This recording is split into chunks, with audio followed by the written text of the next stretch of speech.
a group of firms or another. So in order to do this, what we're going to do is we look at the stock market reaction. So we create an event study. Are you familiar with event studies? So it's just if we look at a window around an event and we see how the market reacts. Really. And if we really believe that this event is surprising and has new information, right? It hasn't been there for a while. Then we can see a jump in the stock market. So we look at two different groups or categories of firms. First, we look at EU purchasers of CBAM products versus non-EU producers of CBAM products. So EU purchasers are the ones that potentially are importing the products, right? EU producers are the ones potentially exporting the products. Yeah. But this is interesting because we cannot compare in the first draft, in the one that where we received the massive R&R. We were comparing EU purchasers to non-EU purchasers. Why? Because we thought, okay, they are the competitors, so it's easier if we compare them, right? So normally when you are trying to compare a treatment and a control group, you need them to have similar characteristics. But then the reviewers brought up this point saying, but they are not equally affected, and it is very messy to compare them, because why are you comparing a firm in Europe, a car manufacturer, for instance, that they may import, with a car manufacturer outside Europe that they are not going to export, because these companies are not producing steel, they are not producing aluminium, right? So it was a little bit messy, and they asked us to compare the groups that are affected inside and outside Europe. And those firms are EU purchasers, so importers, and non-EU producers or exporters. We're not calling them importers or exporters because we cannot explicitly see who is importing or who is exporting. So what we do, and I will explain this in detail when I talk about the sample composition and the identification of the firms, is that we look at firms that are purchasing those products because they are industries that are purchasing those products, or firms that are producing. But then in order to look at who is importing and who is exporting, we need a step more. And we will try to do it, but it's not super clear. Okay, and then we look at a different classification. We only look at European firms, and we try to identify here who is buying, who is importing, and who is not. And we do this because we have supply chain data, and it's not perfect, far from perfect, but we can more or less tell which firm has non-EU suppliers and which firm doesn't have non-EU suppliers. So at least we can create this differentiation between EU firms that are purchasers, so car manufacturers in Europe that have non-EU suppliers, or car manufacturers in Europe that don't have non-EU suppliers. So basically, we wanted to do this because the regulation states, or one of the regulation intentions is to really protect the firms that are not importing from non-EU sources. Right? So the firms that are in Europe, that are producing in Europe, are importing from European countries, and they should be rewarded, if you want. Okay, so this is basically our roadmap. And before we started, we didn't have very strong predictions. Actually, we didn't have predictions at all. So because it was such a mess. So first of all, the Financial Times had been writing this news for a while, saying that India was retaliating, China was retaliating. So basically, all the big countries were retaliating. They were not happy with this policy, right? So this would be consistent with that polluter paying the price. Okay, so the European Union is forcing polluters importing to Europe to pay the price for carbon emissions. So, and this would be also in line with the literature on optimal tariffs.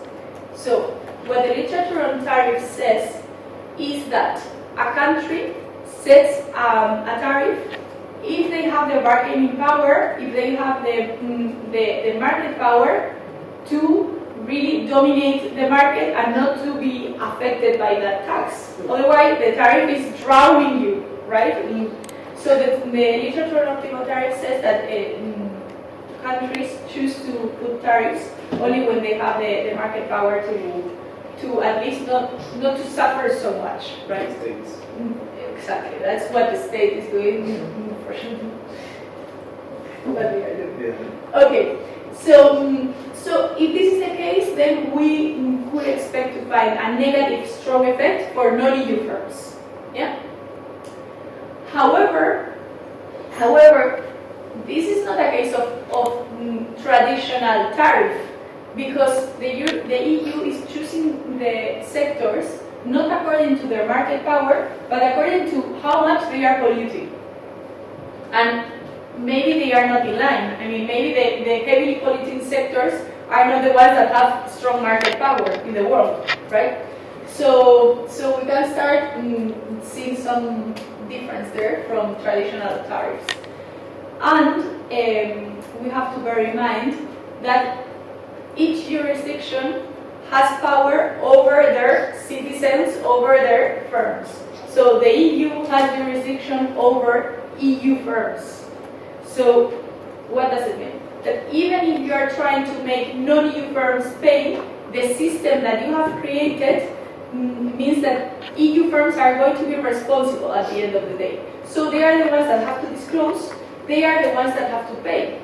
So the only case where they are not going to be affected is if they can pass through the expense, pass through to the suppliers. Yeah. So if they have enough market power, and this is seen in many other studies, if they have enough market power, then they can pass through this price to the suppliers. So if this is the case, well, if the case is that they cannot pass through, then our expectation is that the EU firms are going to be negatively affected. Yeah.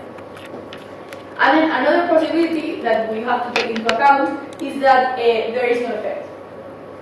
So maybe verification is very hard, maybe the implementation is not believed by the markets, or maybe the firms pass on the cost to the consumers, right? So maybe the market expects no reaction, and they don't jump negatively or positively, and we see a flat line.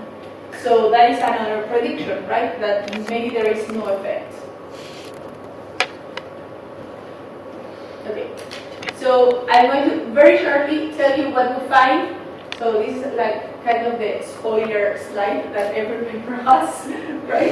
On paper, literally the first figure is the whole finding. Yeah. Well, that's very classic. I mean, you have one finding, and then you have a lot of robustness, a lot of cross sections or whatever. We also have that. So we have our table 4 is our main finding, and then we have a lot of stuff to reassure you that what we find is not by chance, right? Okay, so basically we find that EU purchasers of CBAM products experience lower stock market reactions compared to non-EU producers of CBAM products. So it's the EU firms who are really bearing the cost of this regulation. They are really affected, negatively affected. The difference in stock price reaction is Robusta material. It's a 2.5% decline, which is strong. And then when we look within EU purchasers, we only look at EU purchasers, then we see, and this is not surprising, that importers of CBAM products with non-EU suppliers experience the largest negative return. Still, we see that the ones that don't have non-EU suppliers experience a negative return as well. And for us, that was striking, because it means that the EU is negatively affected by this regulation. So the patterns vary across different groups of firms as well. So we do different cross-sectional tests to see who is paying more for this regulation. And we see that the firms that are more exposed to CBAM, and we come up with different measures for that. So carbon, the price in the country of origin, or the number of imports that they have, or how carbon intensive the products you are importing are. So if you are more exposed as a firm, then you have a more negative return. So this is reassuring. At least we think that this is connected to the regulation stuff, right? And then we also see that firms that have lower ability to pass on the cost, right, they are more affected as well. So firms that have lower market power are more negatively affected. Yeah. Okay, so we think that we contribute to different strands of the literature. The first one is the literature on taxes and emissions. And I have already discussed with you that the optimal literature on tariffs tells us that countries should impose tariffs when they have the market power. So this for us is a new finding for the environmental regulation. But they should impose. They should impose when they have market power, not when they don't have market power, because their firms are going to die at the end of the day if they are not competitive enough, and you add an extra cost for the tax. Right? So, but this is different in environmental regulation, because you are not imposing based on market power, but based on how heavily polluting you are. And it may be that heavily polluting firms don't have enough market power to pass on the cost. And that is what we have. So basically, I guess the question that I asked before about the EU was because imagine there's tons of firms with purchasing power in Spain, and they end up buying all the ETS, then all the CEO emissions will be concentrated in Spain, right? Because technically that's why the EU doesn't pose an issue to the individual country. For the externality, yes. For the competitiveness, No, for that one. Yeah. No, I think they have done a lot of studies about this, and really, it is quite expanded. I mean, there are cement firms in Spain, but there are many cement firms nowhere in Poland, in Germany. So actually, it's quite distributed in mainland Europe and Southern Europe. Yeah. I think the most affected one may be Germany, for instance, because they are a large industrial country, and they are suffering a lot in these past years, and this is one of the reasons why they are suffering a lot, because they are losing competitiveness. Yeah, no, but you're right. I mean, you can create unequal polluting spaces, right, that were not intended to be created, for sure. Okay, so basically we also contribute to the literature on real effect of ESG regulations and policies. And in particular, we show that stock market reactions are being priced. Carbon taxes are being priced in the stock market, and they are transferred along supply chains. And we also think we have some policy implications that are interesting for the policymakers, because sometimes policymakers don't have enough data, and they are creating unintended consequences, if you want, right, with their regulation. So for sure, they are creating negative financial consequences on their own economy. Okay.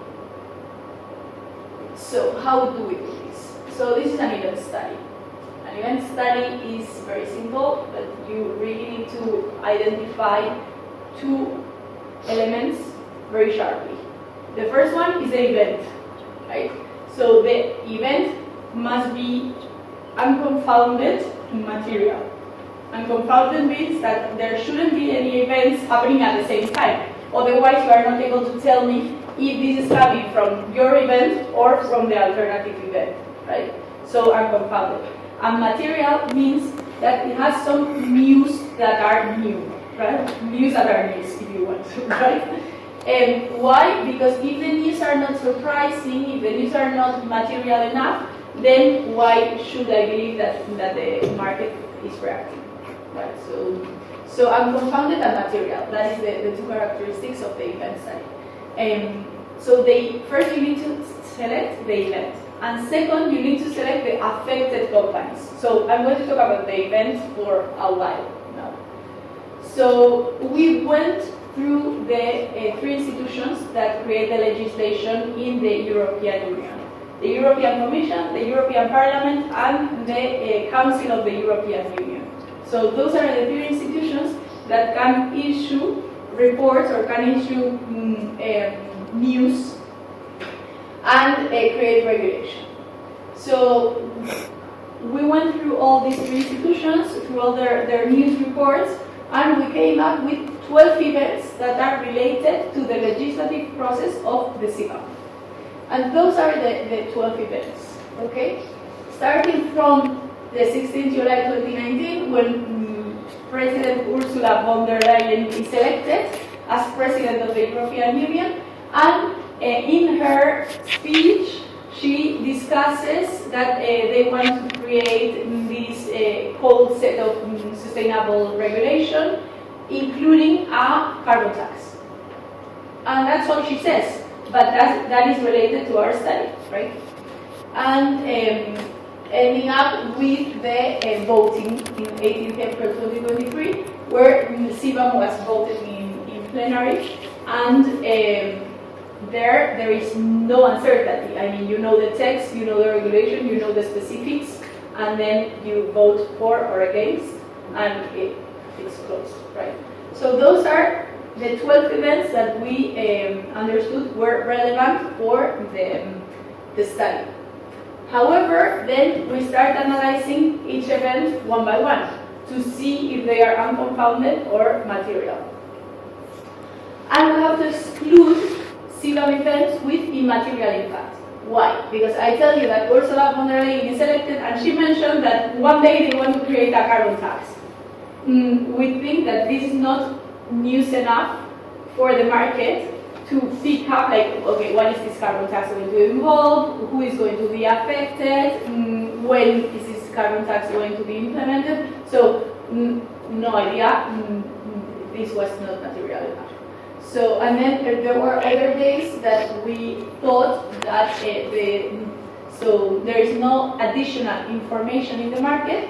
It's just that they start the public consultation, or they want some opinion from an external regulator institution or whatever. But we understand that that's not changed the expectations of the market.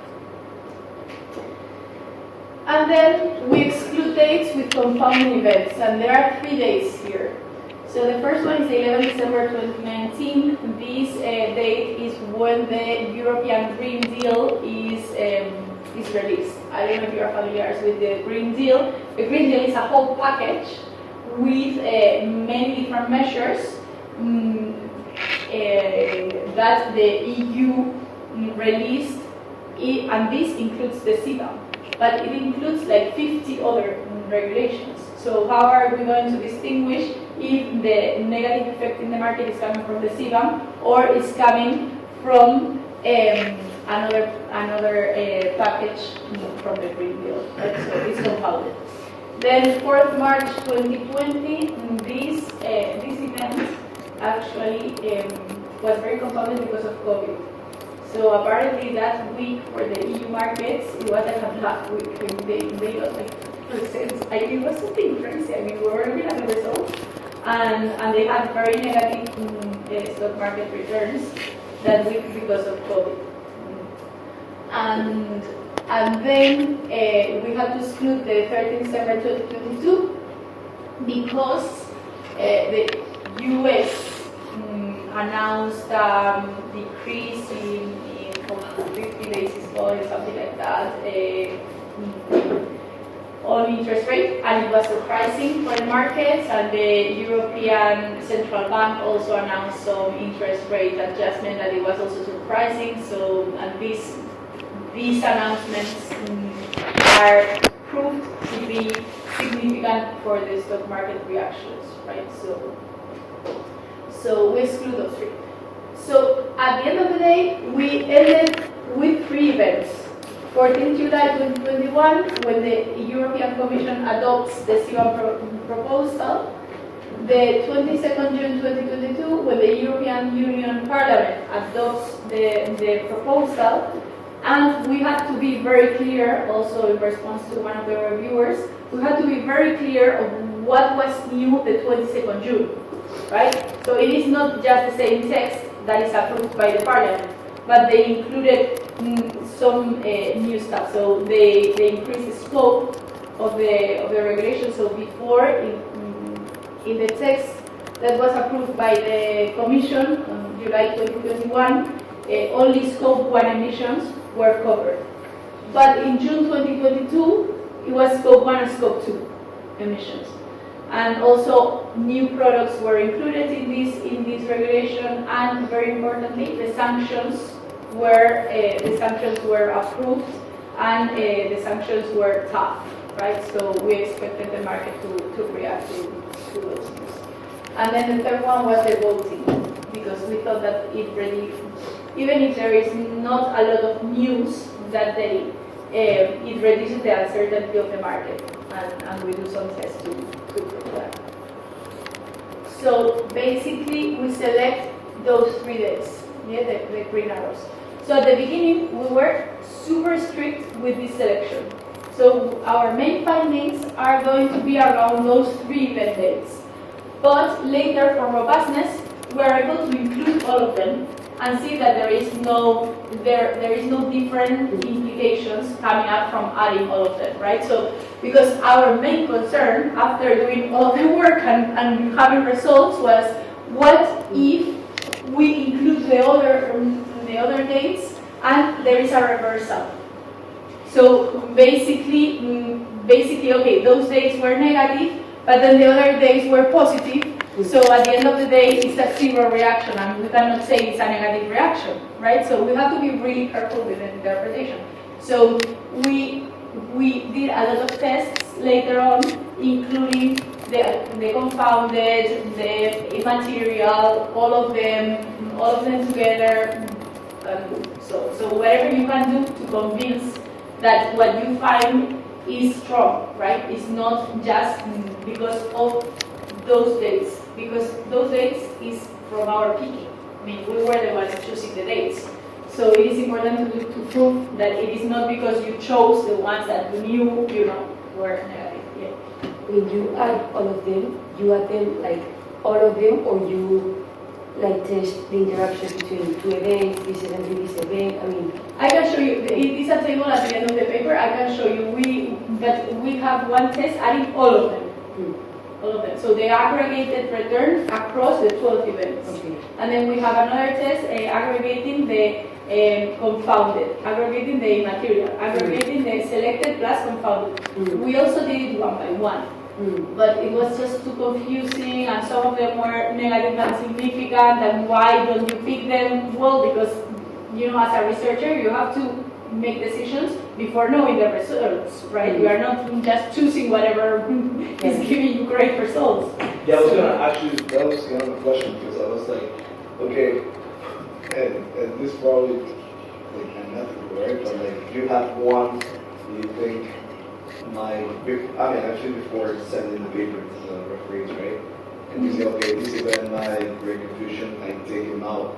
How the referee is gonna, like, this list is really specific and it takes a lot of time to put together here soon, right? So let's say I have July 14 or event, you just can't take them out and it will kind of like fix your questions, right? Yeah. But that's why you try to be as honest as open as you can. And actually, this when we were doing this, CBAM was not very. I don't want to say research, because now it's not like the most common area of research, right? But it was not very detailed, if you want. But right now you can find this list of 12 dates in the European Parliament website. Also, they have a timeline, and this is the timeline, right? And it is what we. So my follow-up question is there any possibility you have, let's say, an event that is not kind of related to CBOM but have an effect on it? On CBOM? Yeah, like for instance, random shops somewhere else in the Yeah. stock market that may affect. I mean, the short version is no, because CBAM is a regulation. So for the regulation, you just need to look at the legislative process and that's it. If you're talking about the firms affected by CBAM, for sure. I mean, because these are industry specifics, that's why we are very careful about including industry fixed effects or comparing firms from the same industries across. So we do a bunch of stuff to control for that, because I agree with you, it's super. So if the steel industry is having a hard time in India and the whole Europe is importing from India, for sure they are going to be affected. Yeah, I totally agree with you. Yeah, so these are all the kind of questions that you come up when you are trying to find if a sector is affected, right? And you have to try to empirically solve or control for that in order to have answers that are valid. Okay, let's take a break and we will continue with the news afterwards. So 10 minutes.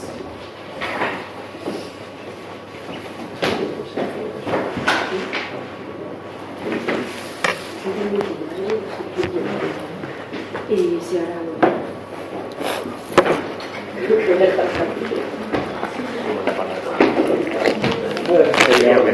frío, chaval. Bueno, pues aquí sí que es.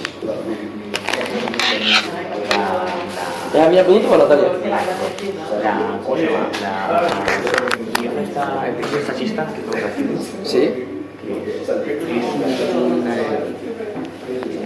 Si no por cuenta ajena, si no por cuenta propia, ¿dónde lo quiere poner? Prácticas académicas. Eso es una práctica. Es una concentración.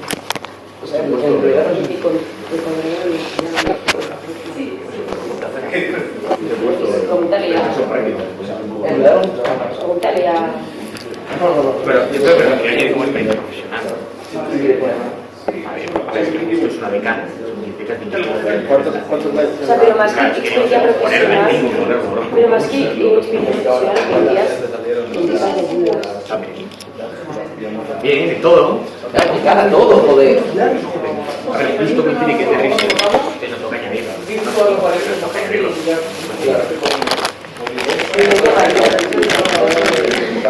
Y no puede cultura, igual que una hermana que puso máster acabo en este como fecha actual. No voy a poner el máster. ¿Tienes lo que digo? Poner que estoy con una beca, claro, puedo poner fecha actual. beca también. No, en beca no. No, claro, son números. Es el máster. No te vamos. El máster, digamos, pues igual. Ya lo sé.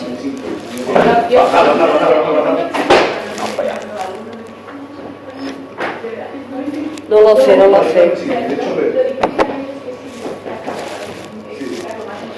Y de hecho también todo, y eso es obvio, estamos muy bien, no sé por qué. O sea, mi opinión es que cuando estamos en semanas es que realmente son una materia de no uso en general, entonces trataba de hacerlo como si, bueno, estoy tratando de llevarme algo bien para mí, ¿no? Entonces decir, ok, imagínate, soy un consultor, tengo que presentar algo que impacta en la empresa y lo voy a presentar de esta manera, ¿no? Entonces como que para mí es como que, por eso yo quería terminar, porque a pesar de que no me sorprendió, o sea, me gustó el proyecto en general, o sea, es como el tema del impacto y sobre todo el heuristics, ¿no? Como, o sea, de hecho, como él hace en el MBA, sobre todo el apercibimiento final de cuando comparan los MBA students con los MCERTs, y esos MBA from Chicago, a pesar de que son knowledgeable staff, y mirando las firms que son igualitas across, son esos dos ratings como igual violan la teoría fundamental de finance de higher returns and lower risk. Exacto. Y es como hay esta que gente ver. va a ser los que yo Sí, busquen sí, claro, en realidad- investment funds, ¿no? En los Y- investment funds. O sea, esta gente va a ser los que mañana van. Y Sí. luego, o sea, bueno, me encanta porque pienso que por mucho que esté alejado de la industria, lo que es research en sí, luego los findings no están tan alejados. Sí, ¿no? correcto, Entonces, sí. Eso es un poco lo que iba a como tratar de convencer a la gente de que hay porque a mí lo que más me gustó de Paper, que es que lo que creo que me he enfocado es cómo tienes este behavioral aspect que tiene un como un gran impacto en cómo invertimos. Exacto. ¿no? Entonces es como lo heuristics, y por eso pongo esto, digamos, esto de retrospectiva que no me gusta la ver una tenía, es como todos tienen el higher expected return y el lower risk, expected risk. Entonces, y bueno, un poco entender cómo esto hace el fundamental validation of market return, Sí. return to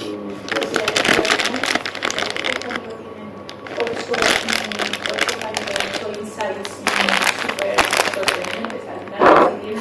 ya está, ¿no? O sea, que Para eso Paper es súper consistente, en realidad. Se han hecho, hicieron súper buenos papers. O sea, en esta revista, de business y lo miras un poco en profundidad y dices, son muy buenos, o sea, hacen mil pruebas, o sea, que realmente son convincentes y luego ellos mismos tienen bastante contacto con la industria también. Y aquí también hacen lo mismo que hacen el Exhaustion Shop y miran, aquí miran el Google Search, pero solo controlan para el Star Rating que ellos tienen, el Morningstar Rating, y comparan contra el Sustainable Rating y cómo hacen el picking. Exacto, sí. Sí, o sea, para nosotros, por ejemplo, esta gráfica no nos añade nada a los insights del paper, pero era una cosa que necesitábamos para convencer de que las noticias tenían algo material, o sea, que no estaban ahí antes, ¿sabes? Sino que ese día hay un pico. Sí, claro. Ahora, en realidad, sí, este paper estuvo muy interesante. Qué bien, me alegro. Ahora, lo que sí es cierto es de que subestimé la complejidad de entender el paper, porque es como, o sea, para mí, por lo menos, yo soy más de industria, el reto y todo trato de llevarme un aprendizaje, porque yo es algo que hago mucho en la práctica y siempre que he estudiado es, porque usualmente los board meetings tienes gente legal, gente que no es fundamentalmente financiera y tratar de agarrar conceptos complicados y explicárselo de una manera que entiendan. Eso es lo que trataba de lograr acá, explicar algo que sea súper complicado en algo que la gente pueda entender. Y usualmente lo he hecho porque no es nivel, porque cuando lees el paper de frente, Es muy complejo. y encima, no sé si es por o sea, ya me hizo la idea de preguntarte la versión que agarré, pero algo que me parece súper mal es de que todo te refiere a, te hace reference paper, pero todos los tables están al final. Esto es súper complicado, sí, como eso back and forth, back and sí, forth. sí. Table A te dice si sí. tengo que bajar. Eso es como nos lo piden las revistas. Porque luego en la revista ellos tienen una manera de automatizar que es coger esa table y meterlo en el texto, pero es como nos lo piden. Entonces yo siempre tengo que imprimirlo porque así tengo los dos cosas delante, porque en digital... Sí, claro, muchas también veces tengo leo pantalla, digital, por eso tenía dos. muchas veces leo digital y lo único bueno, si tienes el index list en algún lado, ¿no? Claro, pero normalmente yo lo intento bajar con un netlist definido para poder ir en directo a la Pero esto es la base de la universidad, ¿no? Sí, sí. Pero era como decía, miraba y decía, pero, o sea, era súper incómodo porque tenía que ir a la hoja, regresar, y decía, quizás es esta versión, pero me parecía súper. No. Eso la única era la. O sea, todos los papers, o sea, el nuestro está así también, o sea, es nuestra manera de hacerlo. Entonces, claro, a ver si en el CBAM, aquí está el CBAM. Claro, en drafts, mira, este es el último que hemos hecho submission. Esto, ¿no? Pero aquí. No, pero estoy de acuerdo, es lo más importante hacerlo asequible e intentar que los demás entiendan. Eso me parece lo más importante. De hecho, yo, o sea, esta presentación en seminarios de investigación la hago un poco más corta. Hoy el Carbon Trade System, por ejemplo, nunca lo explico. porque normalmente la gente ya, pero pienso que para nosotros, que acabáis de empezar a entender algo ¿no? de todos estos mercados, o no tenéis por qué saberlo, pues lo explico, ¿sabes? Pero ves aquí esto, o sea, es que si no, es imposible si no. Sí, ¿sabes? o sea, en realidad eso fue lo que me sentí que me hizo durar mucho tiempo. Able to figure it, y claro, es que hay una barbaridad de figuras y de tablas, entonces vas participando continuamente y ya has perdido el hilo, que no es tan fácil de seguirlo, porque... Ahora, creo que lo que es abrir una presentación pública para todas las personas que hacer. Ningún presentador no pone todos los temas, ¿no? Porque claro, yo veo y acá hay euros para regalar. Por eso, y lo voy a saber en lo que presente yo hoy, o sea, de hecho hay un slide deck que tenemos, la presentación, y luego Sobre hay... todo que hay unas que son como, o sea, que si este tiene A, B, C, D, digo, o sea, si presento esto, y número por número, digo, termino de aquí a 2 semanas después de o sea, dije... Por eso cuando dije, no, y cómo voy a hablar durante 40 minutos, digo, lo difícil no es hablar durante 40 minutos, lo difícil es que durante 40 minutos tú tengas algo que transmitir sencillo, o sea, que la gente se vaya a llevar a eso. Yo lo miraba eso porque ha agarrado y de hecho estaba como, sino que voy a preguntarlo y si alguien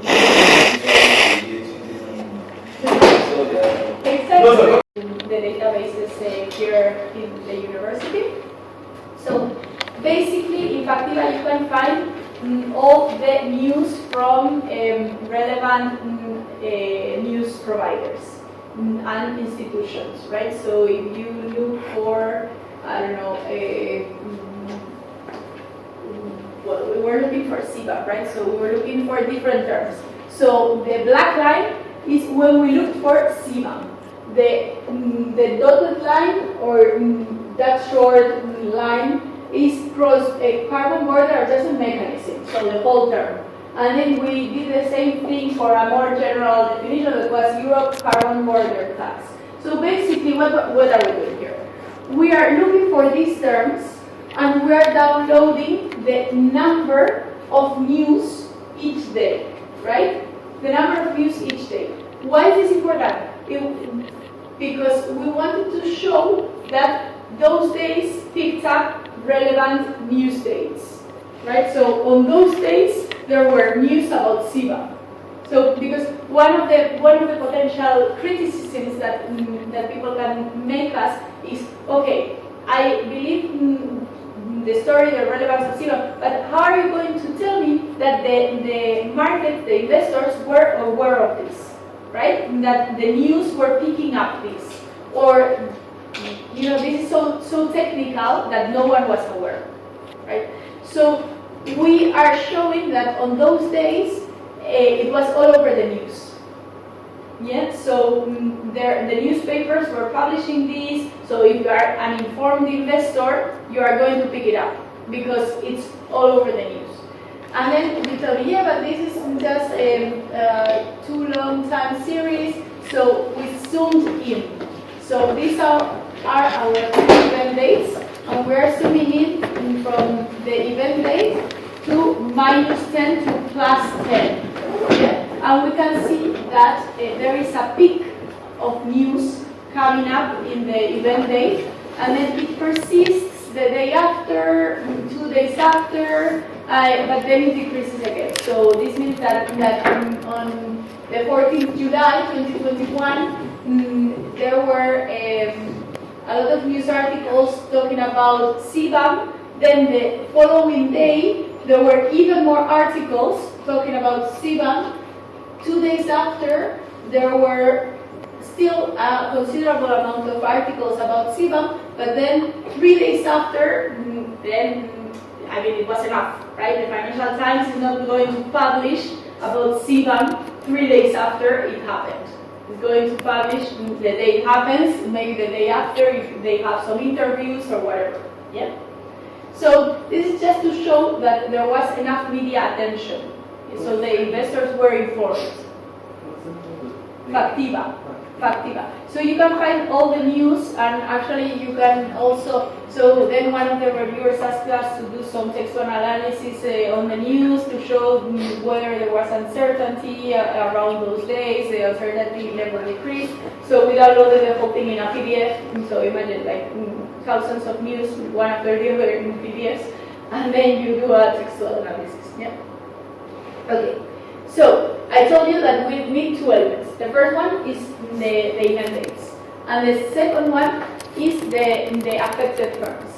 So in order to do this, we have defined producers of CBAM products that are the firms in the 6 sectors covered by the CBAM and purchasers of CBAM products.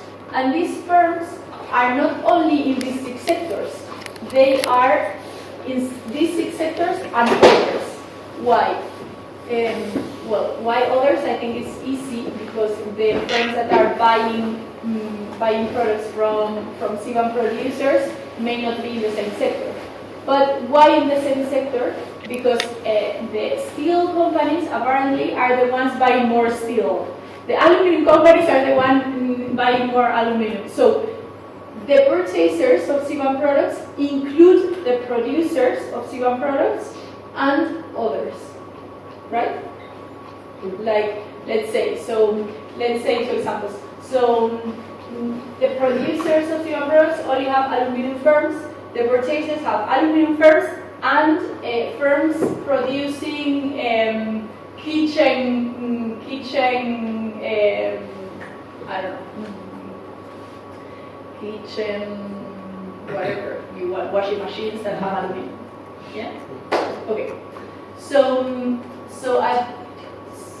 Okay, and the initial sample, this is important, is the whole Compustat. So we downloaded the whole Compustat that has all listed firms around the globe, and we selected firms above 50 million in total assets. Why this restriction? Because the ones below 50 million US dollars in total assets were very small, and sometimes the sample is confounded by those small firms that have different conditions, or they are struggling or whatever. Again, in the robustness, we include all these firms to see that is not driven just by large firms. Okay, so at the end of the day, we have 2,250 firms in EU countries, 932 are purchasers, 1,318 are not purchasers. And then we do an additional distinction, that is firms with non-EU suppliers and firms without non-EU suppliers. So to classify firms with and without non-EU suppliers, we use FactSet Revere supply chain dataset. This is a dataset that has all the supply chain relationships that are publicly available. They do some textual analysis all the time, continuously, and they pick up the relationships that are stated in their annual reports, in the press releases, in the news, in the company presentations that are online, whatever. Where they run the analysis through a lot of texts that they have available, and they are able to identify relationships, customer-supplier relationships. This means that it doesn't include all the supplier-customer relationships of the company, right? Because not all the companies do not disclose all their relationships. But having said that, it is the best we could find to create this database for supplier customers. Yeah. So for sure, this is a concern because we might include in the purchasers without non-EU suppliers, we might include some companies that have non-EU suppliers. It's just that it is not, the information is not out there. Yeah. Okay. So basically, I told you before that the CBAM was introduced at a product level, right? But we are not able to observe product level information for companies. So how are we going to classify the companies? According to industries. So we went to the S&P provider industry classification, and there is this G sub-industry. Yeah, the G sub-industry is not a sector. A sector is too broad, but a G sub-industry is narrower. So we were able to identify some of the sectors affected by CBAM one by one. So aluminum has a G sub-industry called aluminum. So we are fine with that. The problem is the sectors that don't have one-to-one relationships, because we are going to include other stuff, and that is the best we could do. I mean, in iron and steel, for instance, the last one, we are able to identify steel precisely, but we are not able to identify iron. So the best we could do is include diversified metals and mining. And for sure, that's going to have iron companies, but that's going to have other companies as well. But again, it is the best we could do. So we had different ways to prove this also. But at the end of the day, we are pretty sure that we are capturing CBAM affected companies. That is the important question here, right? Okay, and then these are CBAM producers. So for CBAM producers, it was kind of easy. But how are we going to identify CBAM purchasers, right? So we went to FactSet Revere, to this data set that has the links of suppliers and customers, and we obtained the companies that were CBAM, that were in these industries, okay, CBAM producers. And then inside each of these industries, we identified the customers that were very frequent. Yeah, you understand? So, what industries are purchasing from the CBAM producers? And we create a percentage. So basically, we go to the first integrated oil and gas. So 89% of the companies in integrated oil and gas are purchasers of CBAM producers, right? Are known purchasers. So we think, okay, we create a threshold, right? And the threshold, I think the threshold was 40% because of this. And you can tell me, why not, I don't know, 80%? We create different thresholds for the robustness. The problem is that, for instance, in real estate, we have our threshold of 40%, and real estate companies are going to purchase cement, are going to purchase, right? The problem is that, I told you before, this data set identifies the links that are shown in the press or in annual reports, and there are many links that are not shown. Also, there are many links that are private companies, and we only have public companies here. So that's why we thought that the 40% made a lot of sense, right? With the list of industries that we have there. So these are our purchasers of CBAM products. Yeah? And for me, the identification of companies affected is the trickiest part in our paper. I think this is the most complicated part because it was such a hassle also explaining this properly and creating the thresholds and creating a systematic way of selecting the company. It was such a hassle. So for me, this is the most complicated part. Then after this, everything is very smooth. Okay, so we have 29 EU countries, and you can tell me, oh, but there are not 29 EU countries by regulation. But all the Green Deal regulations, including the ETS, not only include the 27 countries of the European Union, but they also include Switzerland, Iceland, and Norway, right? So there are 30 countries there, and one drops because we don't have firms in that country. But it is the 27 EU countries plus the 3 that by treaties they agree that they are inside the same regime. So so they are equally affected. And then we have, I think it was 80 something, 82 non-EU countries. Yeah, firms from 52 countries. Okay, so first we look at the univariate analysis, and basically there are a lot of numbers here, but really this is the only table where we show the reactions per day individually. So if you see the first column shows the reaction on the 14th July 2021, so the first event day.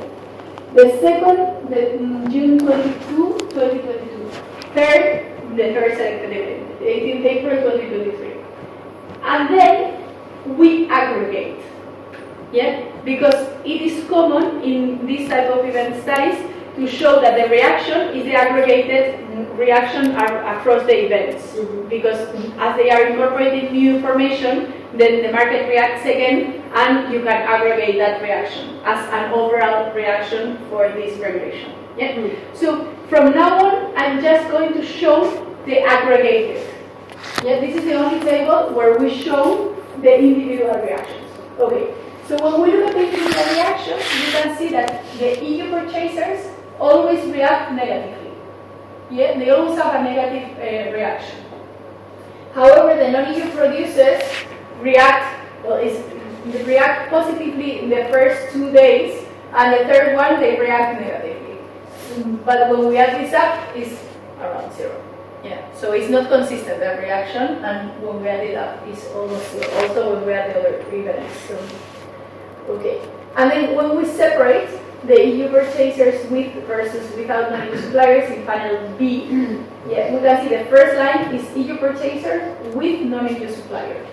And they have stronger negative reactions than the EU purchasers without non-EU suppliers that show negative reactions. That was striking for us because these firms were the ones to be protected by the regulation, right? If you are an EU purchaser, you don't have non-EU suppliers, you only produce in Europe, then this regulation should really protect you. And we see that they also show some negative returns. So this is affecting them negatively, and we think this is because of the transmission of these negative spillovers for the EU competitiveness in the market. Okay. The dependent variable is stock price? Good question. So this is univariate. So it's just like if you want descriptive statistics. I'm not even doing a regression here. Okay. Right. So this is the cumulative abnormal returns around event dates. So we can see that the EU purchasers show a sharper decline. So before the event dates, they were not significantly different from each other, right? We can see that the confidence interval lines are overlapping and they are not different from each other. However, when we have the news of the regulation, then they split and they are different, and there is a negative effect for EU purchasers, and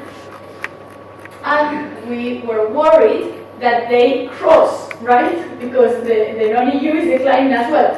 So we did this for a longer period of time, and this is a very, very, very long period of time because this is 20 trading dates, which is around 30 natural days, right? Because we have to exclude weekends and feast days, like holidays. And this, the difference persists for almost a month, and this is huge. This is a very long market in very long window in stock market reactions, because so many things could happen there, right? That affects negatively or positively the US, the EU, I'm telling these two differences, but we have many countries, right? In China, we have a lot of firms from China in our event study. So many things could happen there, right? So for us, this is very reassuring that we are showing that the difference, that this regulation is creating a persisting difference. And this is something like this creating something almost structural, right? So And the previous graph is on average, the effect on average. Yeah, Okay. yeah, by firm. You mean if we? O So sea, basically, we have all the given EU dates. purchasers, yes, and we have the average of the abnormal return each day. Okay. Yeah. And so here, the correlation is negative, no? Like when one goes down, the other goes up. In general. Sometimes, yeah, So sometimes, that is- yeah. True. Mm. Yeah. So Like I mean, they are- with some tests, we even find some positive events for non-EU, some positive returns for non-EU firms, but it is just a little bit confusing. For some we find so positive, for some we find a little bit negative, for some basically is yeah. But at the beginning we thought that I mean maybe they are gaining right from this. Maybe they are the competitors and they are going to sell more to other countries, not the EU, but to other countries. Yeah. But for us, it is much more complicated to interpret what's going on outside Europe. It was such a difficulty explaining what was the reaction outside Europe. So we focused a lot on explaining what was going on inside Europe because we found many nice cross-sectional tests, many nice mechanisms, explanations. And so as we are the first ones analyzing this, we chose to analyze first the reaction as a whole and then the reaction in Europe because it was so complicated and there are so many different countries with so many different things going on outside that for us it was very difficult to convince any audience that something was going on outside Europe and they were gaining or they were like why gaining because at first time they are losing customers for instance or yeah. Okay, and then we wanted to show that this is not just an outlier driven result, but the whole distribution of EU purchasers moved to the left, right? And this is not just that some firms are having negative reactions and the other ones are having super positive. No, it's the whole distribution moving to the left, to the lower negative returns. Okay, and now we go to the multivariate. Right? So for the multivariate, we have a very, very simple regression. So basically, our dependent variable is always cumulative abnormal return aggregated across the three events, right? And then we have EU purchaser. Yeah, this is our variable of interest, and then we differentiate between EU purchaser with and without non-EU supplier. Yeah, and basically we have 4 control variables, and that's it. That are firm characteristics, financial firm characteristics, so return on asset, cash, natural logarithm of total assets, and market to book ratio that could affect the stock market return. Why 2019? This is important, right? Because we see that the control variables are all in 2019, and our stock market returns come from these 3 event days, and the 3 event days are 21, 22, 23. So why 2019? So in a stock market, it's very important to control 4 variables before the event happens. So before 2019 or along 2019, that is when the first return, when the first news for the legislation appears. Why? Because the control variables may be affected as well as a result of the regulation, right? So if you have a regulation starting in 2019, then you cannot control for return on asset on 2023 because the return on asset may be affected. Yeah, and this creates a lot of endogeneity problems. So you should control for these variables before they happen. So all things equal, what will happen? This is like the explanation. Okay, so in the first column, we are only comparing so we're only comparing EU purchasers to non-EU purchasers, right? And our variable of interest is EU purchaser. And here is where we can see our main result, that EU purchasers are showing negative stock market returns. And we show a 2.5% difference here. But really, we are using another, okay, so we are calculating abnormal returns here. So there are many different ways to calculate abnormal returns, right? This is not just a raw number where you go to the price on the market that day and you get the price. This is abnormal. To calculate abnormal return, there are many models. So our main model is the more conservative one. That is a Fama French 3. Yeah, I don't know. Have you started this or not? Right. Okay. So we use Fama French 3 factors and we estimate the abnormal returns. We do a lot of stuff in the robustness test to calculate in different ways. So we use raw returns and we calculate the difference between one and the other. We use Fama French 5. We use different market indexes because for this calculation we are using the MSCI Global Index. And this was because one of the reviewers asked us to use that specifically. Before that, we were using Russell 3000 because we thought that the firms, even if Russell 3000 is only US stock markets, we thought that they had similar characteristics. But he was right; like, these are not only US stocks, so you should use an index that includes all of them. So we use MSCI Global. We also do country indexes.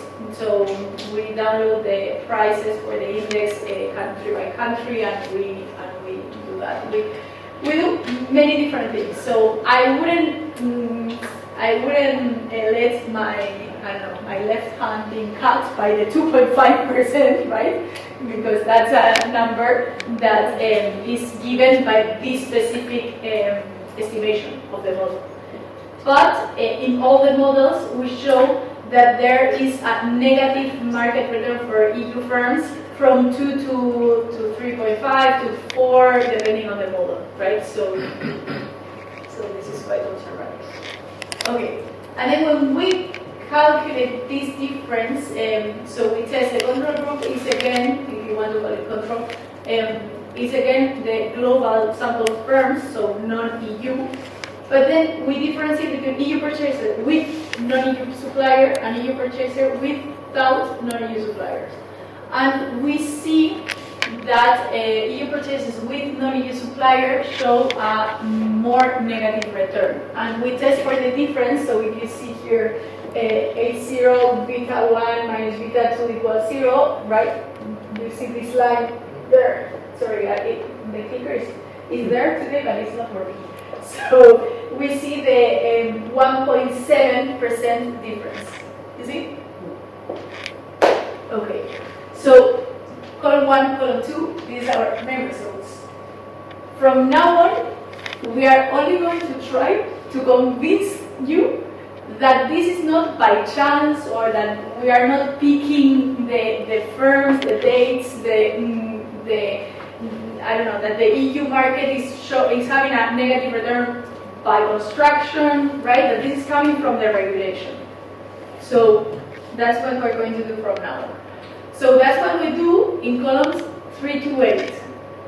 Because we are going to repeat the same regression as column 1 and column 2, but with different samples. So column 3 and 4, we do that with a matched sample.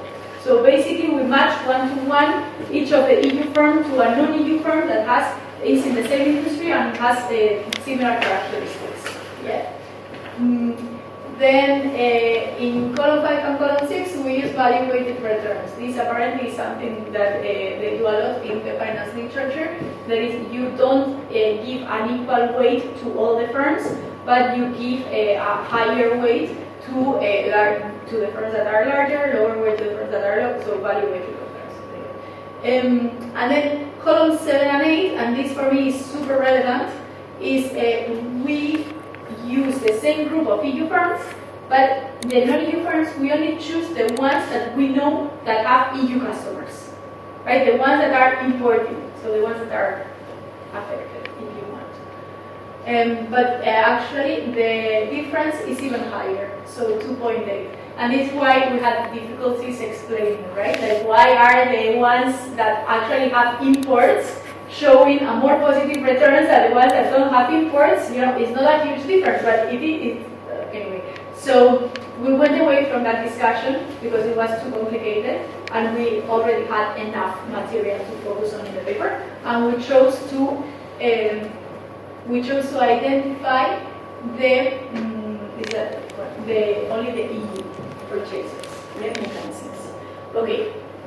Remember that I told you that we chose the firms based on industry classification, and that industry classification came from S&P Global Industry Classification definitions, but you can do it in different ways.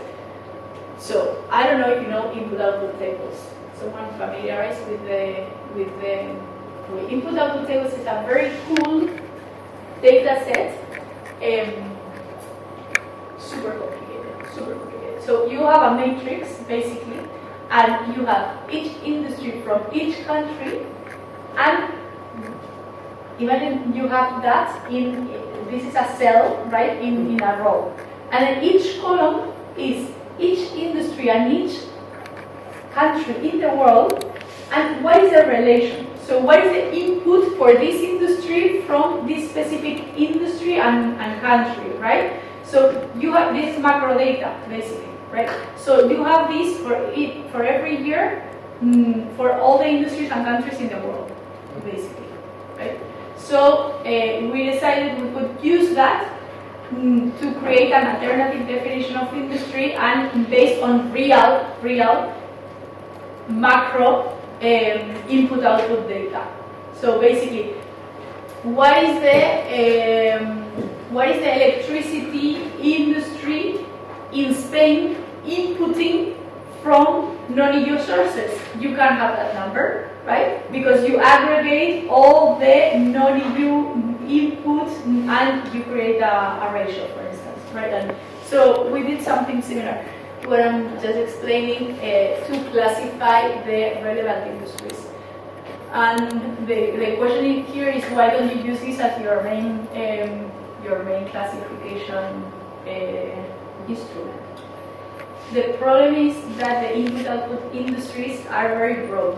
So remember that before I told you, okay, we can identify steel, but iron is a little bit broader. Here it's even broader. So in order to classify iron and steel, we're going to include gold, silver, copper, all the minerals, basically, right? Because there is not a very narrow definition. The definition is a little bit broader. So, and this is in line with the results, because we are finding 1.9, 2.1 with the different thresholds.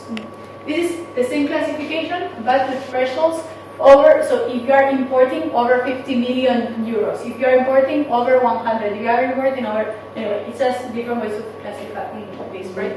So we are finding between 1.9 and 1.8 actually in the total there, right? So 1.8 and 2.1% difference instead of the 2.5 that we were finding before.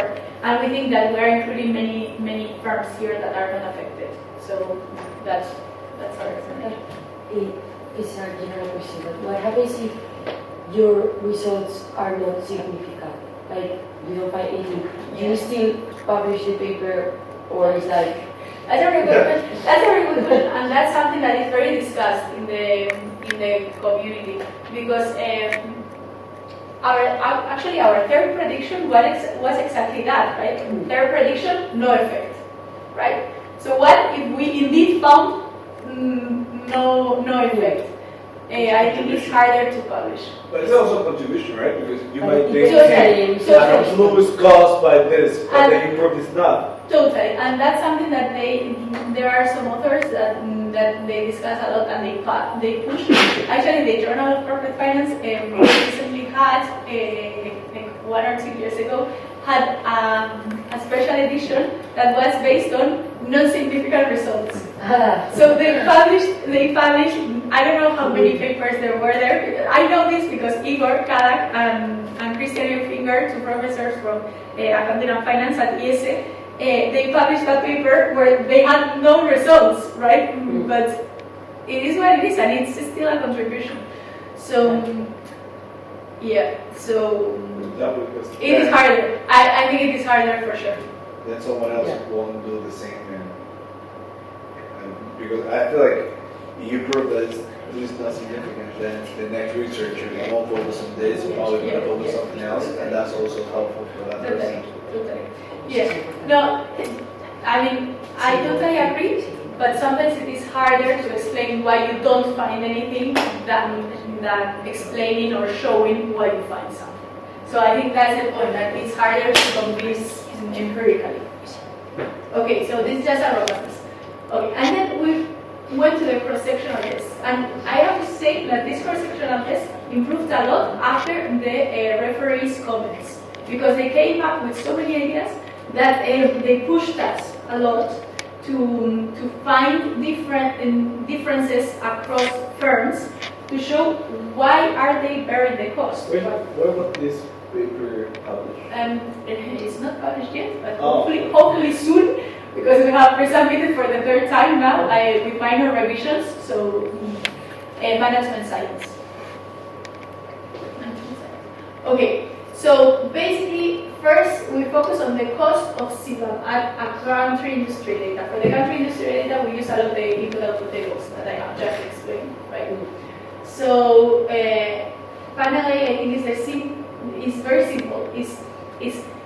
Are you a firm in a country industry that imports a lot from a country industry that is CBAM producer? Yeah. So we identify the CBAM producer industries, very broad, because the input-output table is broad, but we identify the input-output industries, and we identify the non-EU input-output industries, and we match them to the industries and countries from our firms. So and we show the same structure across all the tables. So first, column 1 shows the results for all EU purchasers, and then column 2 for the purchasers without non-EU suppliers, column 3 for the purchasers with non-EU suppliers. So basically, what I'm telling you, and my co-authors will kill me but I always look at the third column, and they tell me, no matter, you should look at the second column as well, because it's important that we don't see such a negative reaction there. But for me, the most important one is that we find a negative reaction in the third column, because they are the ones that are more affected, right? So in terms of reading this table, that can help. Yeah. So basically, we are finding that the EU purchasers with higher CBAM import exposure that have non-EU suppliers are the ones that are more affected.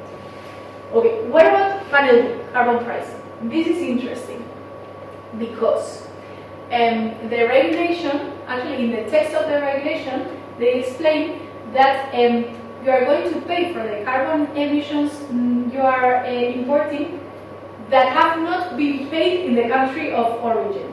So this means that if in the country of origin the company has paid for carbon emissions, then you can deduct those emissions, when you are importing. So this means that if you are a firm importing from countries that have higher carbon pricings, you are going to pay less. Yeah? So your cost is going to be lower. So this is exactly what we are testing here. So if you are importing from higher carbon price regimes, then you have a more positive return. This doesn't mean that the return overall is going to be positive. It means in relationship to the negative return that you had before, right? But the effect will be mitigated. You are not going to pay, and these numbers that I'm going to say right now are not exact because the reversions are not the same as it was before. You are not going to pay the 2.5% negative, but you are going to pay the 2.5 minus 1.9, so you are going to pay only 0.6%, for instance, right? So it means that your negative reaction is going to be attenuated. Yeah? Okay, and then the carbon intensity. So basically, if you are importing from country industries that have lower carbon intensity, because they use more green energy, because the processes are cleaner, because the process itself is not so carbon intensive per se, right? So you are also going to pay less, so the reaction is going to be attenuated again. Yeah? And these cross-sections, they helped us a lot convincing that what we're finding is related to carbon emission taxes, because these are carbon measures. And you, I don't know. Yeah. And you explaining why they pay this? Why they pay less? Yeah. Because, so, Penelope carbon prices. If you are a European firm importing from a country that doesn't pay carbon taxes, you have to pay all the carbon tax when you import. But if they have paid carbon taxes in their country, you are going to be able to deduct that exact amount when you import. We have seen that the EU ETS is the one with the highest prices. So there is no country around the world that pays more per carbon tax. So you are never going to deduct the 100% of the tax, right? But if you pay something, you are going to deduct that. Also, and this is my understanding of these findings, it doesn't only mean that you are going to pay less cost. It means that those companies already have a system to measure carbon emissions. And for you, as an importing firm, this is very important because we already saw that you have to disclose. So you have to push the supplier to create a system, a mechanism to measure the carbon emission. It is just too costly. So if you already have a system in that country, it means that but that's my understanding, right? Like we cannot prove that, but it is logical that we think that this reduction is coming from two different sides. The first one is because you are going to pay less cost for the tax, and the second one is because the administrative burden is going to be lower. So in the end, this creates incentives for the exporters because they are going to increase their demand because more companies will want to buy. You mean, you are totally right, and this is a really interesting research question actually. So you are saying that the exporters that already have mechanisms in place to disclose and to measure carbon emissions are going to be more attractive. Totally. This is super interesting. Yeah. Okay. And then the second way we were able to measure the cost of CBAM for the EU purchasers was using firm level data. Firm level at the supplier. Yeah? So what we did was, okay, first of all, we created a dummy variable that is suppliers with sustainability focus. Okay, what does it mean? Remember that the other day I told you that the EU has this taxonomy, and in this taxonomy they define many different things. One thing they define is Article 9 funds. Article 9 funds. An Article 9 fund is an investment fund or an index fund that only has companies in the portfolio with sustainability focus. So basically, we were really lucky because one of the co-authors had data about all the Article 9 funds and the companies inside. So basically what we did was, are these suppliers in the portfolio of an Article 9 fund? Because if they are in the portfolio of an Article 9 fund, it means that they have a sustainability focus. If they have a sustainability focus, probably they are transitioning or they are greener, right? So if you are a company with a supplier with a sustainability focus, then you will be able to bear less cost. That was our logic. You follow? So basically, again, we see a positive return there in the third column. that I should not focus so much, but anyway. Okay, and then in panel B is upstream carbon intensity. Super simple. And this data is easier than the previous one to obtain as well. So basically, we have TrueCost data. TrueCost is a database provider where they have carbon emissions. Yeah. So basically, we look at the suppliers and we obtain their carbon emissions.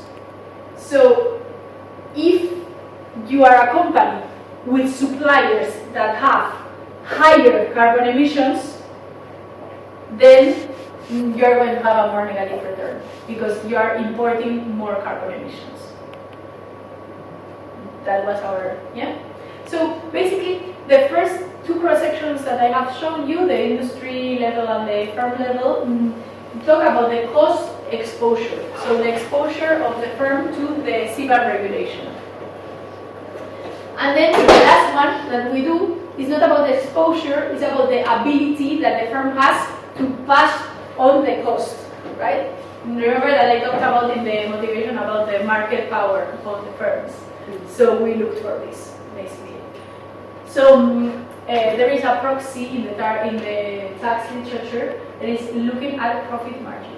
So firms that have more profit margin are known as the ones that have more market power, right? So that's what we do. We actually look at the lower margin firms and we show that they have a lower return. So basically the ones that have lower market power are bearing the cost more of this regulation. Yeah. And then many people criticize this lower margin, especially from many people not from the tax literature. The tax literature I think is very established. But in other finance literatures, I have found many questions in seminars. So that's why we repeated this analysis with the Herfindahl Index market power proxy. And this is also in robustness, and we show it is true, what we show. Okay, and then in panel B, we have a supply chain concentration. So basically here, what we do is we create a kind of a Herfindahl Index, but for supply chain concentration.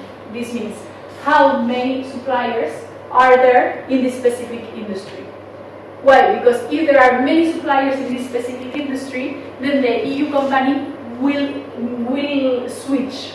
They have, it is not so difficult for them, right, to choose another supplier with lower carbon intensity or that has more developed mechanisms for measuring carbon, whatever.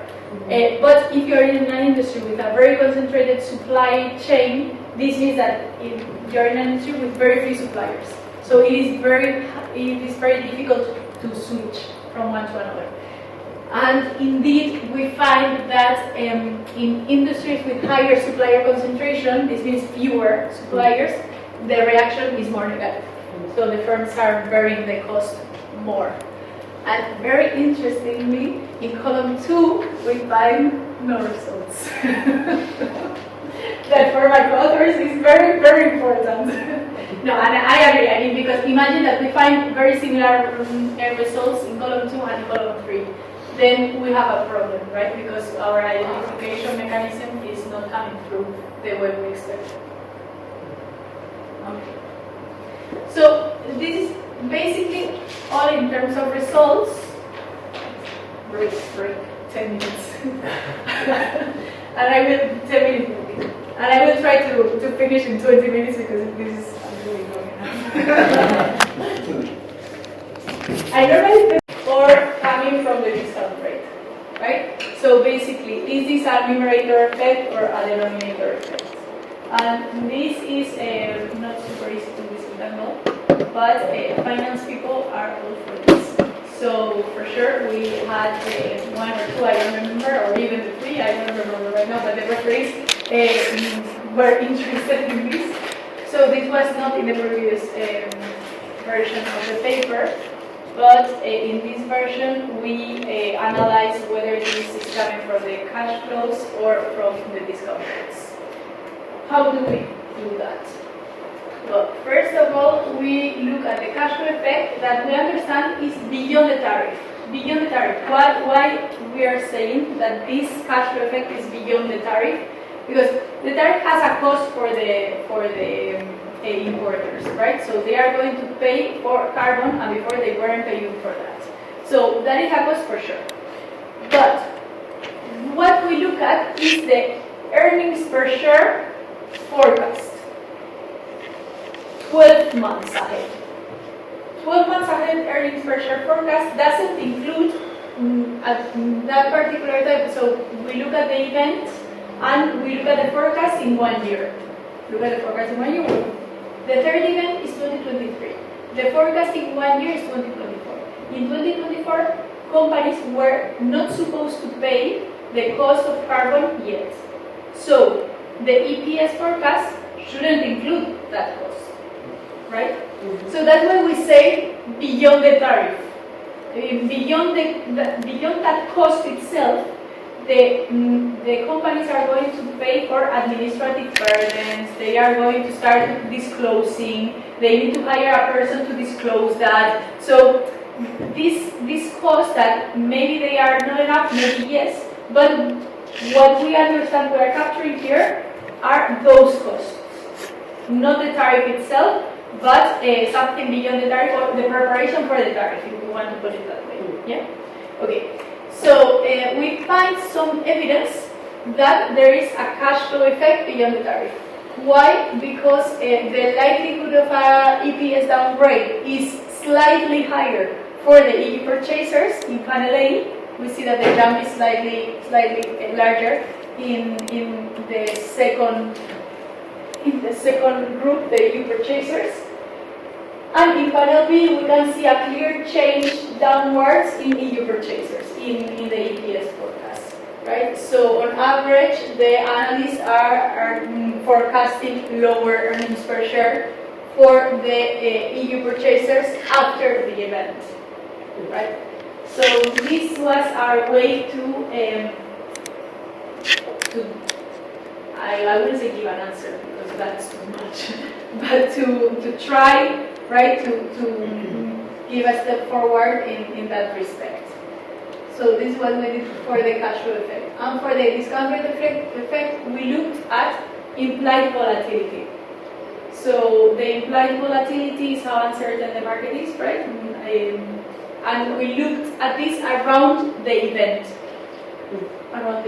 And we see that after the event, there are some differences in the two groups. The EU purchaser shows increased implied volatility, right? And the difference is significant. So basically, this means that the effect is not only coming from the numerator, but it's also coming from the denominator. And I guess that if you are publishing a pure finance journal, then you have to dig a little bit deeper in these differences. But for us, the reviewers were quite happy with. Is the effect on what exactly? So I understand like you want to try to the cash flow versus discount rate. Yeah. On what exactly? Here we're looking at implied volatility. Implied volatility for the stocks of EU purchasers and EU not purchasers.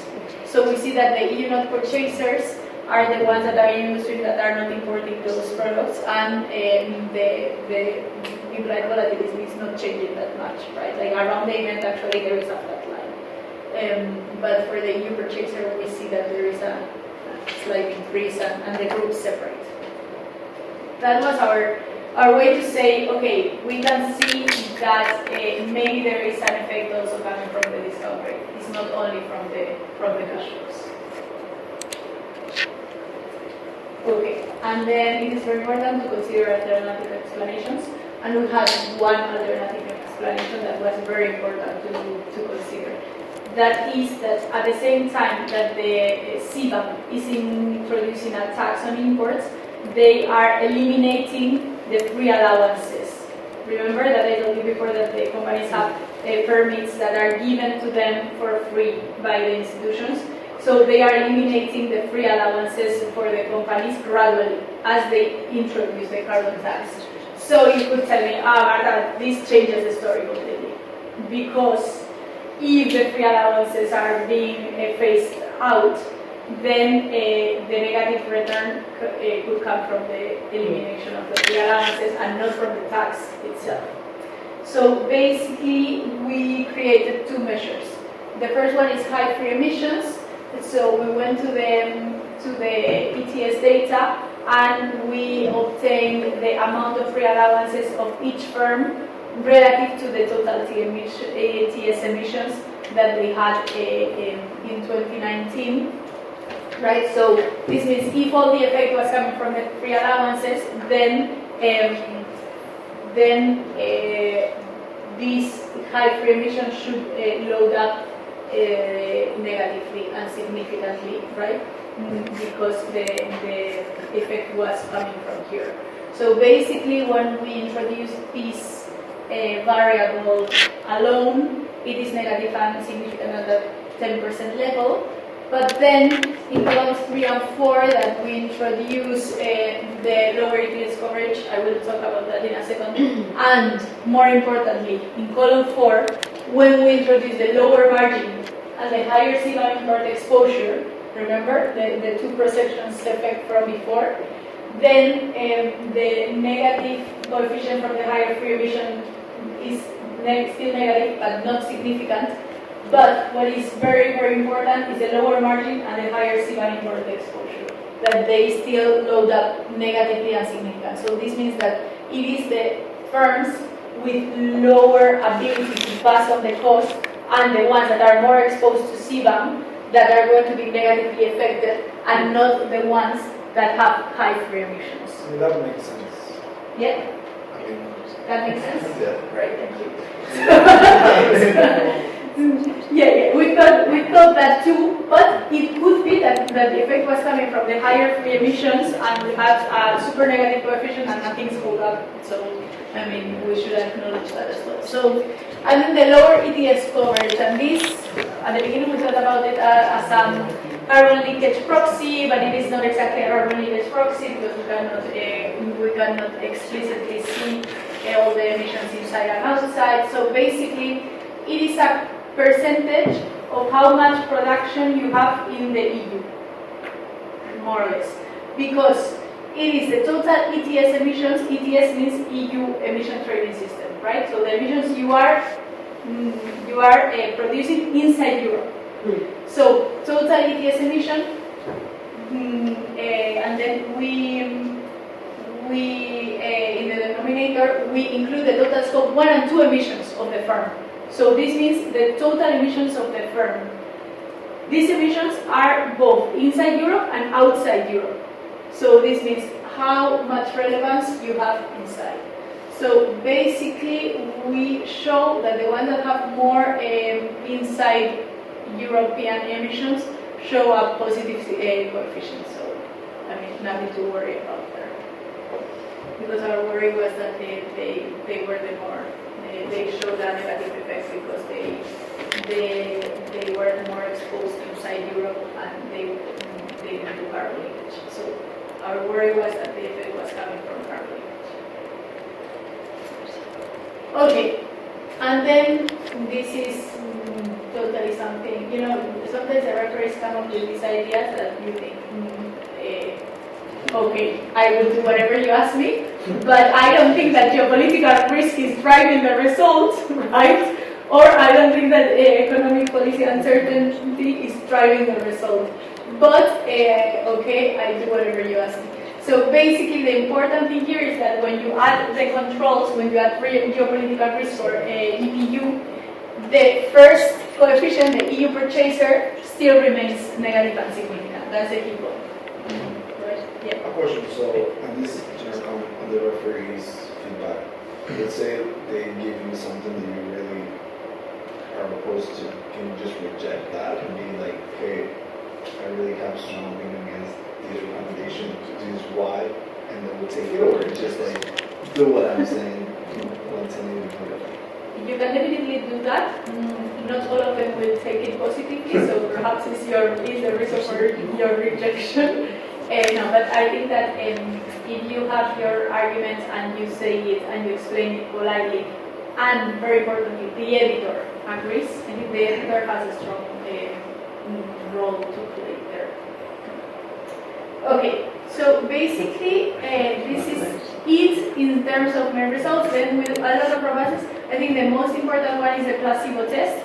So basically we took all the other dates that were not affected and we ran an event study on those dates that are not affected. And we show that nothing happens there, right? So 97% of the times the results were not significant. So the placebo test was very important. And then other stuff that I have already mentioned. So basically we find that if purchasers internalize the cost of CBAM because they are not able to pass it on to the exporters. And it may not be the polluter itself paying the cost of carbon emissions because we show that it's only the EU firms that are affected.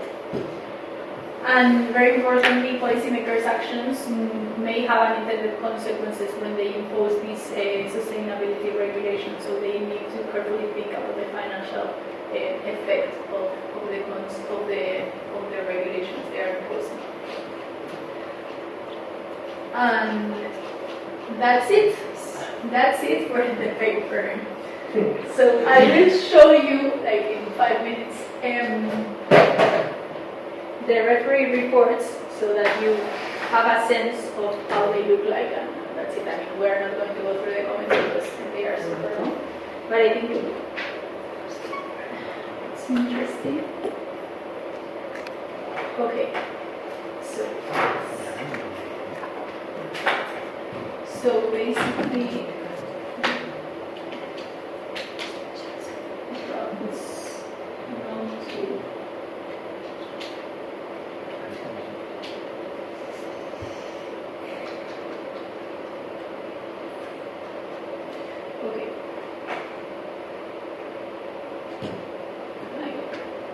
this is something here, or I won't download it.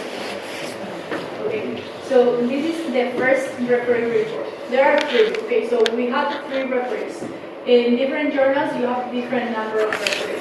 Sometimes you have 1, mostly you have 2, in some cases you have 3. I don't recommend having 3 because it's a lot. I mean, an extra referee is an extra amount of work. Okay, so normally when you have a referee report, first they show you a summary of the paper according to their understanding, right? And they tell you the major concerns and the minor concerns. So you should definitely address the major concerns. Well, you should definitely address all of them, but and point by point, right? But the major concerns, you should take your time, and normally you include them in the main part of the paper, right? The minor concerns, you can include them in a footnote or in the appendix or whatever you want, okay? So, okay, basically they have problems with the plausibility of the results. They ask us to change the sample, and then the implied carbon price, that is like a nightmare because they ask us to calculate a back of the envelope calculation of the implied carbon price. Well, it was a number, but I don't think it's adding a lot. But and then alternative explanation. So basically, I don't know if he was the one. Yeah, he was one of the European floods. Okay, so apparently there were European floods in 2021, of which I have no recollection. Okay, but apparently the European floods of 2021 were in a very similar date as our July 2021 event. So they were concerned that these events were coming from the European floods and not from the CBAM regulation.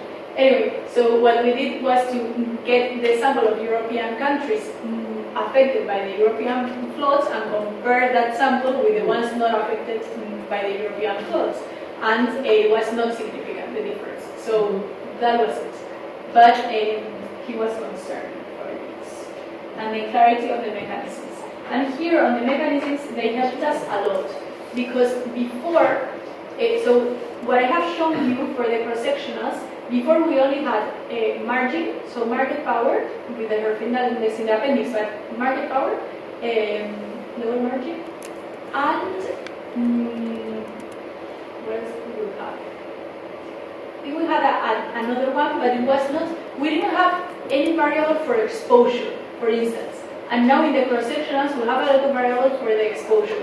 And they helped us a lot because they were saying, come on, you should do something about carbon pricing, you should do something about carbon intensity, the World Bank has data on cross-country differences, use something from there or whatever, you know. So they helped us a lot, and the paper has improved a lot because of them, right? And then they had some econometric issues. I think he mentioned the MSCI index use, and we changed that, and things like that, right? Reducing the probability of type 1, so we did a lot of, he wanted us to use a so there are also referees that read a lot of econometric papers. So whatever they read, they want you to implement. And sometimes it is very easy, and sometimes it is very hard. So this was a paper, basically, that where they adjusted the standard errors using an alternative mechanism. So first we had to understand the paper, which I read like 15 times until it made sense. So it was like an nightmare, and then we implemented that in this was into the appendix because the standard errors were actually so much lower that our results were super significant, but to the, like 40 times. So with this test, so it was like great. We choose the conservative way, right? I mean, we're not going to show these super strong results.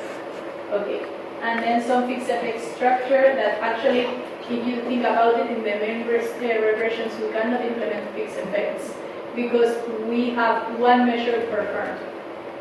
So it is that was hard. So for sure we tried with industry fixed effects we have industry fixed effects in most of the regressions. But we have to do it in a particular way because if you remember, industry was our definition of affected firms. And then country fixed effect, the same. With country, we do our definition of EU firms versus non-EU firms. So if we include all those fixed effects, we have omitted results. Okay, the market model and then other issues, author's interpretation, minor points, whatever. So anyway, this is referee report 1, this is referee report 2, and I won't go through all the things. And this is referee report 3, and we almost died when we read them. I mean, they are really long. Normally you have 3-4 pages, but some of them, one of them had like 10 pages, right, of referee report, and asking us for so many different things. Yeah, so, and the nice thing is that some of them, well, most of them converge in some comments. So it is kind of reassuring, and it is also, good practice because that, okay, we hadn't thought about this, but it is really important because the 3 of them have come up with this, right? So, so it was nice. So I think the feedback overall improved a lot the paper. So then we worked on that, and we have the last version of the paper. And I will just show you one table that they asked us to change, and I think it makes a lot of sense here. Marta, Yeah. the referees don't know each other. No, normally no. Like Normally no, but for instance, the other day I was revising a paper for a European Accounting Review, which is a nice journal, and I asked Robert, who is the he works with me. And I asked him, Robert, I'm revising a paper about internal carbon pricing, and they talk a lot about a particular topic, and I'm not familiarized. Do you know any literature talking about disclosure or blah, blah, blah? Sí. Okay. And he was like, oh, I am referring the same paper. And I was like, okay, let's not talk.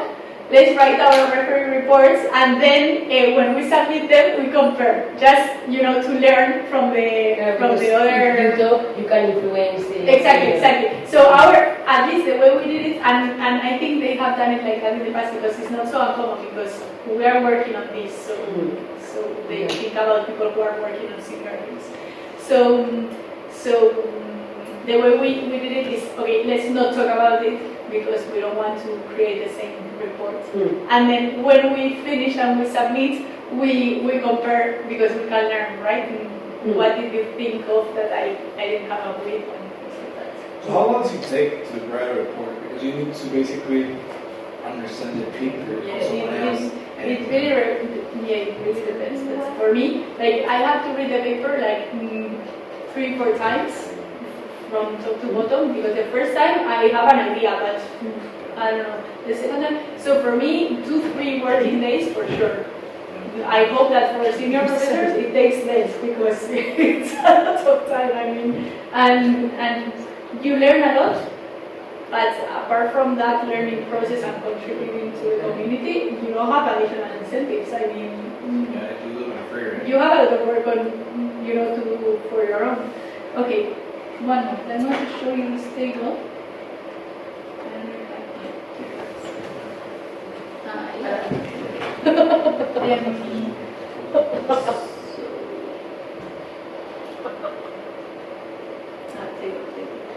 Okay, so remember the cross-sectional tables that I told you about that I always focused on the third column and then the second column. So they told us, okay, we understand why you do this, but we don't understand why you don't follow the table 4, the main regression setup, right? So why don't you have all the non-EU producers and then the EU purchasers and you create the cross-section with an interaction variable, right? Because the magnitude would be easier to interpret and like that you don't have a different design in your model. So try to do the cross-sections with the table 4 regression model. When they ask this, it's like you go to the code and you pray that that the result is there and is still significant because you have a whole paper, you have everything done, but then they tell you to change the design and you think, well, if it's not significant, I'm going to have a super hard time trying to fix this or trying to explain it anyway. So we went back and everything was significant except for one. Okay, so one result was negative, but the difference between the EU purchases with EU non-EU suppliers and without non-EU suppliers, the difference was not significant. So what we did is that one of the referee told us that we have 2 measures, one firm level and one industry level of carbon intensity, right? The upstream and the carbon intensity industry measure. And he was suggesting that we drop the industry one. And the one that was not significant for us was the firm level. Okay. So we told him that we had dropped one, but it was the firm level. So let's see if he's happy with that. But anyway, this is just to mention that not everything is perfect and it's okay, right? So basically, this is our new cross sections. So I think it was a little bit easier to see it the way it was before, but I totally understand why they want this, and it's great to have the difference of the coefficients, right, and everything set up in the same way as the main regression. I think it makes a lot of sense. So now we don't distinguish within panels, we just separate by columns. So 1 and 2 is import exposure right now. 3 and 4 is carbon pricing. 5 and 6 is carbon intensity, industry level, and 7 and 8 is the sustainable investment dummy. And everything is significant between the EU purchasers with higher exposure and with lower exposure, except for carbon intensity, that is negative, not significant. And but it is significant between the non-EU suppliers and the ones that don't have non-EU suppliers, so it's fine. All of this is same. So, and this is the table for the exposure, and this is the table for the ability to pass on. So the market power and the supply chain concentration. And that's it. So in this last revision, that was a minor revision, they had like 4 or 5 comments, shorter, much shorter, and only 2 empirical things, like this one, the cross-sectional tables, and then an additional one that was like very minor on the ETS table. So anyway, so that's it. I will finish here today, and yeah, at least read diagonally the papers for tomorrow, because I think it should help you follow the presentations, and also because I think that we might have a couple of questions at the beginning of the class, right, very general, so that I can read something. Natalia. Does it happen that, for example, you do 2 tests or some tests and they give you different results? So that was something very nice I learned in this paper, because I was working with very senior professors, and then at the beginning when you start, you have such a mess sometimes in results, and sometimes they have very specific comments or questions, you know, like have you tried, for instance, have you tried dropping the firms below 50 million total assets? Because the results were exactly the same in the main results, but when we went to the cross-sectionals, they created a lot of complications because they were such a small firm. And when he said that, I dropped them because I was the one doing all the things. So I dropped them and everything was perfect. And I thought, wow, you know, and things like that, they were really quick picking up what was going on. Or have you Windsor eyes, because maybe there is one outlier, you know, driving the whole results. Or have you know, very simple stuff that, but they have a lot of intuition. And then for the cross sections, the measurement was a little bit noisy and a little bit complicated, because with the input-output tables, we were able to create value-weighted measures. I was such a mess, you know. So until we created those value-weighted measures, the results were a little bit noisy. So it depends if we cut in the there's now high and low. I didn't tell you, but high and low is top tercile or low two terciles, or lower tercile versus higher two tercile. So everything is in terciles. But before doing all the refining, in some tables we had medians, you know, so median versus lower median. In some tables we had quartiles, lower 25% versus, why? Because the results appeared like that, but they didn't appear consistently with top or low median. So one of the referees asked, like, why do you have you know, different cutoffs? Just choose one, you know. So we thought, okay, we're going to choose terciles because it's kind of in the middle and further. But we had to do a lot of work cleaning the variables so that the terciles worked for all the tests. But I think that's really great, because if it doesn't work consistently, it means that you are doing something. I mean, don't choose that, because they are going to ask for something else, and everything is going to drop. And that's something that I have learned, like, do it the best you can, but show whatever is consistent across different tests, because if it's not consistent, something's going on. So you have to be honest, you know, you cannot show the only test that, you know, the top 10%, because it's the only one that works, you know.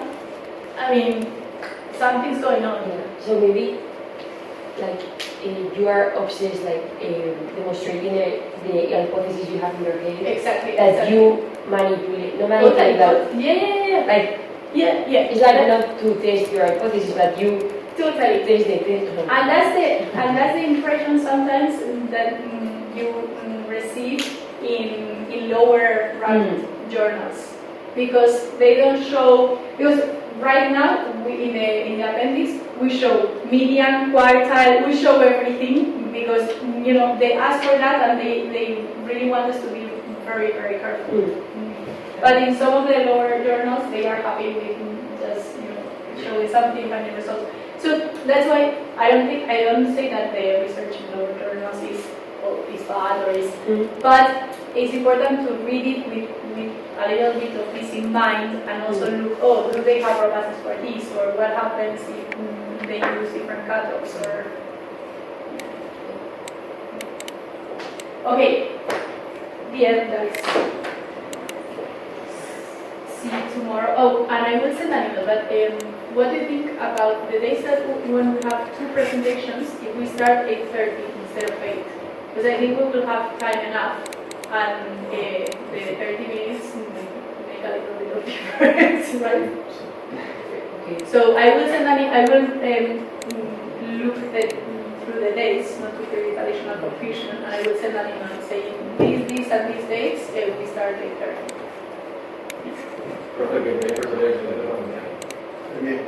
Los papers se quiere para mañana. ESG, to investors, tell us. Pero yo confío en la presentación de Alex, que me va a dar mucho más contexto que lo que pueda dar. Sí, te prometo que sí, porque yo he leído el paper 50 veces por un Yo lo voy a masticar. Sí. Yeah. Yo confío en No, Alex es un Suelto profesional. también para Yes, aprender. yes.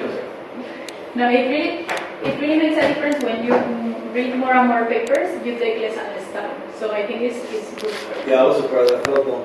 Like it took me so long to read it. I understand the book. Yeah, right. Lo de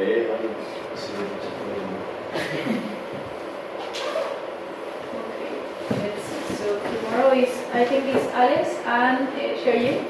Sí, Are you presenting tomorrow? yes. We have a very nice paper about customers determining supplier misconduct. So we will have some governance here. So governance angle, and then investors. Do investors value sustainability? Question. And Is it okay if I don't lean heavily on the econometric side because there's things that are Is it okay? I don't lean heavily on the econometrics on the paper. It's okay, but you. I mean, It's I'm okay, not but going you to need to explain. understand how they do it, Yes. right? Like maybe you don't need to understand every single test, or what I told you about Con, for instance. Like if I needed to read that paper 15 times to perform that specific table, I don't expect that the average reader is going to grasp it, Also right? keep in mind, But the main tables, for sure, you have to understand. They are normally normal regressions, right? So also, I have 3 days. Like, usually it was. yeah, but I understand that everyone is busy all the time, right? Like everyone is for busy real. all the time. Suspected things. So, I understand that everyone is busy all the time. I also understand that the last one has a little bit more experience at least from the other presentation. 7 extra days. I promise. And you have extra assignments, so right? So it's just But for real. so these two papers for tomorrow, 3 extra days. and then 3 papers for the following day. Yeah. And then on the 12th, that is Wednesday, we will have the in-class literature assignment. What's that? So you need to write the literature review on a topic that I tell you. You can use whatever you want. What's the literature review? Like a review on the paper? Or the I will give you an abstract, and I will tell you we are trying to position this paper in this literature review, and you have I think I will give you 2 hours and a half, and then I will present to you Yeah. what we did. So that everything is going, you know, available for you to use. And that's in class, so no preparation. ¿Por qué crees que lo hacen así? Okay.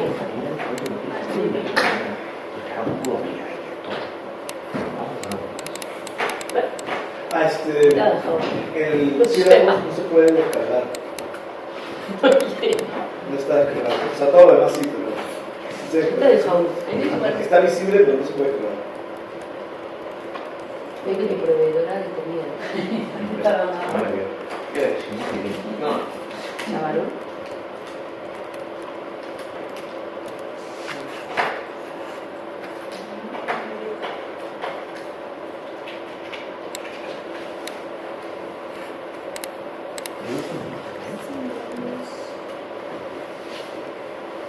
Entonces ahí tú sale para imprimir. Entonces lo das ahí, te imprime como eso. Y no se puede. Por eso no, dale screenshot. Qué exclusivo ese sílabus. I don't know. I have no idea.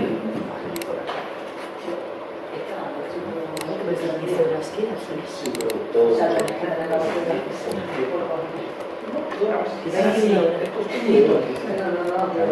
Okay, no idea, Todos son parecidos. pero podéis descargar la lecture slides. Sí, sí. Ah, pues entonces voy a subir el sílabus a la carpeta de lecture slides, a ver si Sí, sí. Vale, porque es que no tengo ni idea de cómo hacerlo.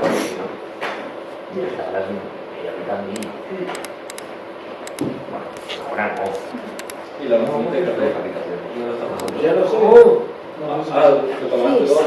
Dos muestras y ahora estuviste en mi tercera. Sí, tú, en verdad ya siento que me está mejor, sí, sobre todo es que ya esto está en gimnasio, la verdad mucho peso, sí, yo digo, pero